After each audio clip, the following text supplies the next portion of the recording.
Different times ఆమె supreme court తలుపు తట్టింది. డిఫరెంట్ ఎలిగేషన్స్ కానీ నాకు ఈ అనుమానాలు ఉన్నాయి, ఈ అనుమానాలు ఉన్నాయి అని చెప్పేసి. ఇప్పుడు ఒక్క దాంట్లో కూడా ఆమె ప్రూవ్ చేయలేని పరిస్థితి. ఇప్పుడు అసలు అవసరమే లేదు విచారణ అంటుంది. కానీ ఆమె కొంతమందిని విచారణ చేయాలి, ఇప్పుడు జగన్మోహన్ రెడ్డి గారిని విచారణ చేయాలి, భారతి గారిని కూడా విచారణ చేయాలని చెప్పి డిమాండ్ చేస్తుంది. ఇప్పుడు ఇది చాలా విచిత్రమైన వ్యవహారం.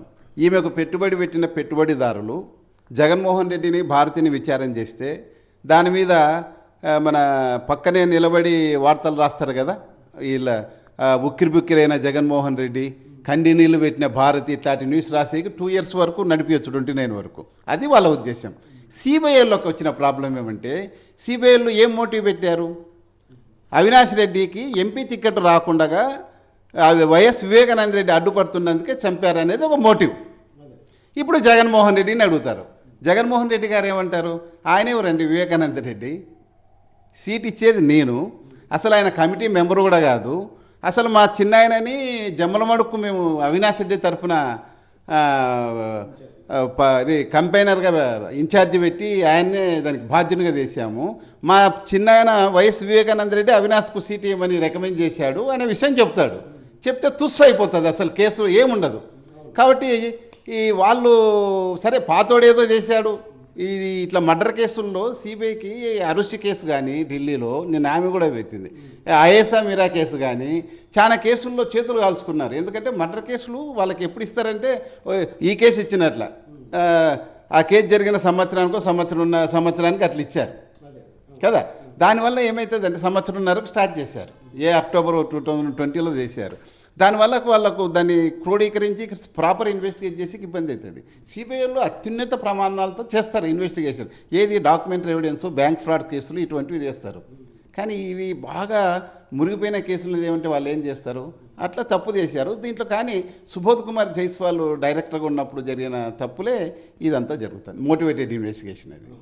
నిన్న ఢిల్లీలో కూడా పార్లమెంట్ సభ్యులు అవినాష్ రెడ్డి గారు కూడా దీని గురించి స్పష్టంగా కొంత ఇచ్చేసి 4-5 అంశాలు లేవనెత్తారు. అసలు ఏదైతే ఒక ఫోన్ కాల్ ఒక వ్యక్తికి ఏదైతే కాణిపాక వెళ్ళమని చెప్పి వీళ్ళే ముందు సెలవు ఇచ్చేశారు, మీరే వెళ్ళిపోమని చెప్పేసి రాజశేఖర్ కానీ, ఇట్లా ఈ అంశాలన్నింటినీ కూడా అవినాష్ రెడ్డి క్లియర్గా ప్రశ్నిస్తున్నాడు. దాని గురించి మాత్రం వీళ్ళు ఎందుకు మాట్లాడలేదు? వీళ్ళు ఆయన ఎన్నో మాటలు ఇవన్నీ రైట్ చేశాడు, రిటర్న్ కూడా సిబిఐ డైరెక్టర్కి రాశాడు. ఆ పేపర్ కూడా నేను చూశాను రాసినప్పటికీ. కానీ ఈ పందింటి రాజశేఖర్కి పర్మిషన్ ఇచ్చింది సౌభాగ్యమ్మ, నరేడి రాజశేఖర్ రెడ్డి. పైగా మూలు వెంకటకృష్ణారెడ్డి పిఏకి చెప్పి నా దగ్గర డబ్బులు లేవంటే అతను పోయేకి పిఏ కృష్ణారెడ్డి ఫోన్ చేసి 5,000 10,000 అతను డీజిల్ ఖర్చుకి ఇవ్వమని సౌభాగ్యమ్మ గారే చెప్పారు. అతను మూలింటి వెంకటకృష్ణారెడ్డి ఇంటికి వచ్చి డబ్బులు ఇప్పించుకొని పోయాడు. ఇదే మూలింటికి వెంకటకృష్ణారెడ్డి కానీ వివేకానంద రెడ్డి కానీ పర్మిషన్ ఇలా వాళ్ళ కుటుంబ సభ్యులు పోయినట్టు హైదరాబాద్ నుండి జరిగిన డ్రామా ఇది ఒకటి. అయితే తర్వాత మూలింటి వెంకటకృష్ణారెడ్డి పిఏని హైదరాబాద్కి పిలిచి గొడవైనప్పుడు ఆమె మేము చెప్పినట్లు రామ్ సింగ్ స్టేట్మెంట్, అంటే ఏం స్టేట్మెంటు, అవినాష్ రెడ్డి మీద, దేవిరెడ్డి శివశంకర్ రెడ్డి మీద, వైఎస్ భాస్కర్ రెడ్డి వాళ్ళంతా వచ్చి క్లీన్ చేయించారని చెప్పమంటుంది ఆమె. వాళ్ళు అసలు లోపలికే రాలేదు. మొదటి నుండి లాస్ట్ శవాన్ని బయటికి తీసుకొని అంబులెన్స్ ఎక్కించేంత వరకు నేను లోపలే ఉన్నాను. వాళ్ళు అసలు లోపలికి ఒక్కసారి వచ్చి చూశారు, పోయారు.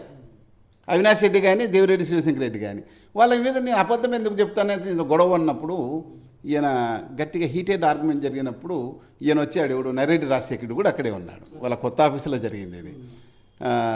ఆయన వచ్చి కృష్ణారెడ్డి కూల్ అంటే ఆమె అంటుంది కృష్ణారెడ్డి స్టేట్మెంట్ ప్రకారం, ఏంది నువ్వు అతన్ని అడుక్కునేది, కృష్ణారెడ్డి మనకు చెప్పుకోకపోతే, మనం చెప్పినట్లు చెప్పకపోతే నువ్వు జైలుకు పోతావు, నిన్నెవడు రచిస్తారని చెప్తుంది.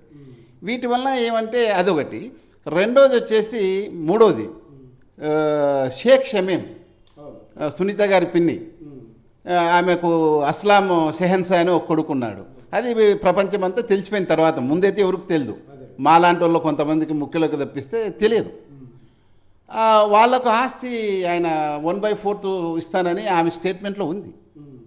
అంటే వీళ్ళకున్న మొత్తం ప్రాపర్టీ 4 భాగాల్లో ఉంది. సునీత గారు, సౌభాగ్యమ్మ గారు, నరేడి రాజశేఖర్ రెడ్డి, వివేకానంద రెడ్డి. వివేకానంద రెడ్డికి మొత్తం ప్రాపర్టీలో 1/4 షేర్ ఉంది. వివేకానంద రెడ్డి కొన్ని వెరైటీస్ మైన్స్ ఉన్న ప్రాజెక్టు ఇది పొలం కూడా పంచాయతీలు తీసుకొని షేక్ కొడుకు పేరు మీద రాయాలనుకున్నాడు. అప్పుడు శివప్రకాష్ రెడ్డి గారు అడ్డుకొని తన పేరు మీద రాయించుకుని అల్లక్కకు మార్చారని ఆమె స్టేట్మెంటే, మనకు ఫ్యాక్ట్స్ తెలవు.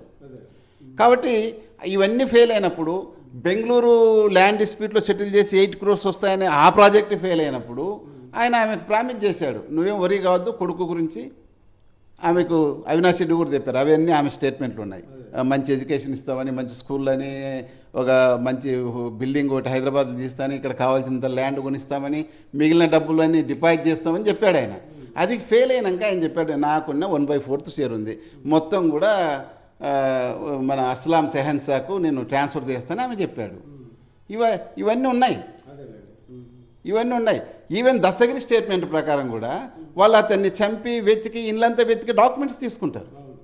ఇప్పుడు నిన్న అవినాష్ రెడ్డి గారు కూడా ఆ డాక్యుమెంట్స్ గురించి ప్రశ్నించారు. స్టాంపుడ్ డాక్యుమెంట్స్ ఉన్నాయని, రౌండ్ సీల్ ఉన్నాయని చెప్తాడు దస్తగిరి. ఫస్ట్ 25/8/2021 సిబిఐలకు ఇచ్చిన స్టేట్మెంట్లో, 31/8/2021 164 కోర్టుకి ఇచ్చిన స్టేట్మెంట్లో రౌండ్ సీల్స్ ఉన్నాయి. నాకు ఆ డాక్యుమెంట్స్ ఏమో తెలియవు, నాకు చదువు రాదు. వాళ్ళిద్దరు ఉమామహేశ్వర్ రెడ్డి, ఉమాశంకర్ రెడ్డి ప్లస్ సునీల్ యాదవ్, ఎర్రగంగిరెడ్డి ముగ్గురు వెతికి తీసుకొని అవి అని 1-2 మాటలు చూసుకొని ఇవే మనకు కావాల్సింది, ఇంకా పదాం పండి అని వెళ్ళిపోయారు. అంటే దానిలో కోసమే చంపినట్లు ఉంది. సిబిఐ విచారణ జరిగింది కదా, మరి ఆ డాక్యుమెంట్స్ ఎక్కడున్న ఇంతవరకు బయటకు వచ్చిన పరిస్థితి ఎక్కడ కనపడదు. ఆ డాక్యుమెంట్స్ బయటకు రానే లేదండి. ఎందుకంటే లేటర్ స్టేజ్లో ఈ క్వశ్చన్ అందరు వేసిన తర్వాత లేటర్ స్టేజ్లో దస్తగిరితో ఇంప్రూవ్ చేయించారు, అవి బెంగళూరు సెటిల్మెంట్కి సంబంధించిన డాక్యుమెంట్స్ అని. కానీ కాదు, అవి బెంగళూరు సెటిల్మెంట్స్ తెలిసిన డాక్యుమెంట్స్.